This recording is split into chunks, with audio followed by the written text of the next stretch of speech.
టాలీవుడ్ నటి అనసూయకు ఎలాంటి క్రేజ్ ఉందో అందరికీ తెలిసిందే. కామెడీ షో జబర్దస్త్ తో వేరే లెవెల్లో పాపులారిటీ దక్కించుకుంది ఈ అమ్మడు. తెలుగు ప్రేక్షకుల్లో చెరగని ముద్ర కూడా వేసుకుంది.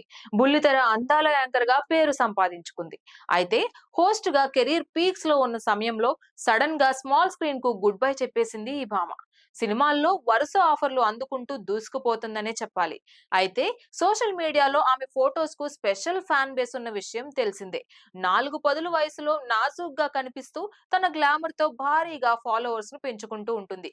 ఎప్పటికప్పుడు అందాల ఆరబోతతో కుర్రాలను మైమర్పిస్తూ ఉంటుంది. మోడర్న్ అవుట్ ఫిట్స్, చీరల్లో వేరే లెవెల్లో గ్లామర్ షో చేస్తుంటుంది ఆ అమ్మడు. తన చూపు నవ్వుతో అందరినీ మాయ చేస్తూ ఉంటుంది. తాజాగా వైట్ చూడీదార్లో దిగిన పిక్స్ ను షేర్ చేసింది అనసూయ. చిన్న కుంకుమ బొట్టు పెట్టుకున్న బ్యూటీ క్యూట్ గా కనిపిస్తోంది. నిదురిక రాదు అన్న నిజముని మోసుకుంటూ మదినిను చేరుతోంది చిలక. తనకొక తోడులాగా వెనకనే సాగుతోంది హృదయము రాసుకున్న లేక అంటూ అదిరిపోయే క్యాప్షన్ ఇచ్చింది. సింపుల్ మేకప్ వేసుకున్న అమ్మడు రకరకాల ఫోజులు ఇచ్చింది. ప్రస్తుతం అనసూయ లేటెస్ట్ పిక్ సోషల్ మీడియాలో తెగ వైరల్ గా మారాయి.